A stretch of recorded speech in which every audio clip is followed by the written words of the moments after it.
Cricket expert हर्ष भोगले का आज एक बड़ा इंटरेस्टिंग ट्वीट आया है जिसमें उन्होंने बीसीसीआई से रिक्वेस्ट की है कि क्रिकेटर्स को पीआर एजेंसीज़ बैन कर देनी चाहिए। मतलब उनकी पीआर एजेंसीज़ कोई नहीं होनी चाहिए। क्योंकि मैं जर्नलिज्म से हूँ तो मैं जानता हूँ कि पीआर एजेंसीज़ क्या करती है। पीआर एजेंसीज़ एक व्यक्ति से रुपए लेकर उसको प्रमोट करती है। अब ये कहना जितना आसान है क्रिकेट में ये उतना ही मुश्किल है, क्योंकि क्रिकेट में एक ही चीज़ चलनी चाहिए और वो है अच्छी क्रिकेट। अगर क्रिकेटर अच्छी क्रिकेट नहीं खेल रहा तो पीआर का क्या मतलब है। अगर आपने कुछ हालिया इंटरव्यूज़ देखे होंगे जो रिपोर्टर्स भी अपनी ब्लॉग्स में बताते हैं कि जैसे जब वो ट्रैवल करते हैं, जब वर्ल्ड कप होता है या कोई मेजर टूर्नामेंट होता है, तो क्रिकेटर के साथ उनकी अपना स्टाफ भी चलता है जिसमें उनका पीआर स्टाफ भी होता है, जिसमें उनका सोशल मीडिया स्टाफ होता है। अभी फ़िलहाल जिस तरह की खबरें हैं उसमें विराट कोहली और रोहित शर्मा दो बड़े प्लेयर हैं जो पीआर एजेंसीज़ हायर किए हुए हैं। अब इनकी पीआर एजेंसीज़ बहुत अलग अलग तरह का काम करती है, जो कई उनके सोशल मीडिया हैंडल भी करती है और कई उनकी न्यूज़ को भी हैंडल करती है। जैसे जब वो टूर्नामेंट में जाते हैं तो कई तरह की उनकी वीडियोस को प्ले करती है, ऑनलाइन प्रमोट करती है।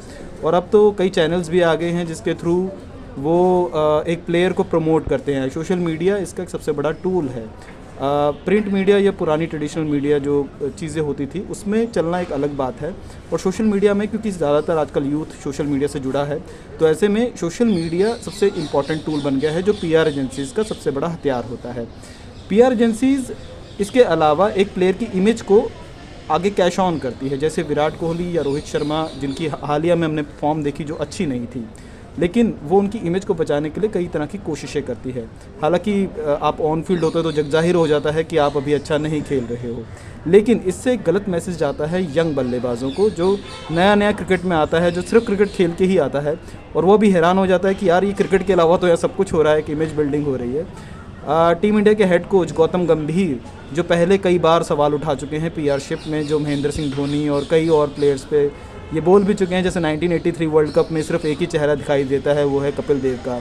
उन्होंने कहा है कि जैसे महेंद्र अमरनाथ जी जो मैन ऑफ द मैच थे 1983 वर्ल्ड कप फाइनल मैच के, उनको कभी प्रमोट नहीं किया और ना ही कोई उनका नाम जानता, ना ही कोई उनकी तस्वीर जानता है। सिर्फ एक ही तस्वीर दिखाई जाती है 1983 वर्ल्ड कप की, और वो है कपिल देव की। मेरे अनुसार तो देखिए पीआर एजेंसीज़ का होना गलत नहीं है, वो भी एक तरह का एक जॉब है, प्रोफेशनल जॉब है। लेकिन अगर क्रिकेटर रिटायर हो जाएं उसके बाद अपनी पीआरशिप करें, क्योंकि उनको एडवर्टाइजमेंट करनी होती है, उनके अपने 3-4 तरह के काम होते हैं जिसमें कमेंट्री होती है, कई लोग अपनी एकेडमी खोल लेते हैं, वो कोई बुरी बात नहीं है। लेकिन जब तक आप क्रिकेट खेल रहे हो तो बीसीसीआई ही एक ऐसे माध्यम होना चाहिए जिससे आपकी इन्फॉर्मेशन, आपकी इमेज आगे क्लियर होनी चाहिए, क्योंकि इससे पहले प्लेयर्स अपने बिजनेस शुरू कर देते हैं, तो ऐसे में वो पीआर एजेंसीज से फ़ायदा उठाते हैं अपनी इमेज को कैश ऑन करने का। लेकिन हमारे लिए ज़रूरी है कि एक खिलाड़ी जो है क्रिकेट में अच्छा खेले, ताकि देश का नाम जो है वो क्रिकेट के वर्ल्ड में अच्छा हो सके। मसलन सचिन तेंदुलकर सर और कई ऐसे क्रिकेटर जो पूर्व क्रिकेटर रहे हैं, वो अपनी क्रिकेट पे ध्यान देते थे। उसके बाद भी उनकी पीआरशिप भी होती है, लेकिन उनकी पीआरशिप ज़्यादातर जो उनके एनजीओज़ होते हैं, जो उन्होंने रिटायरमेंट के बाद हमने देखा है। लेकिन पीआर का ये कल्चर जो अब आ गया है, ये यंगस्टर्स को बिगाड़ने में काफ़ी हद तक सहायता करेगा, क्योंकि यंगस्टर्स जो हैं इसी के भरोसे आगे चलेंगे कि उनका नाम कितना है, और एक प्रेशर बनता है जब आप ट्विटर में आते हो, सोशल मीडिया में आते हो, तो बीसीसीआई पे कई लोगों पे क्वेश्चंस उठता है। कई बार अभी हाल ही में आपने देखा था कि करुण नायर को जिस तरह से ट्वीट किया गया था, उनको ज़्यादा आगे लाया गया था। अच्छी बात है, जो बहुत अच्छी है, जिसके लिए कोई पीआरशिप काम नहीं कर रही थी। करुण नायर जिन्होंने ट्रिपल सेंचुरी मारी थी और उसके बाद वो गायब हो गए, और उसके बाद एक एज उनकी ऑलमोस्ट निकल गई है और अभी भी वो इंतज़ार कर रहे हैं टीम इंडिया में आने का। तो एक दुर्भाग्य है कि पीआरशिप से कुछ ही प्लेयर हमारी नज़रों तक आते हैं और जो कई अच्छे प्लेयर्स हैं वो पीछे रह जाते हैं।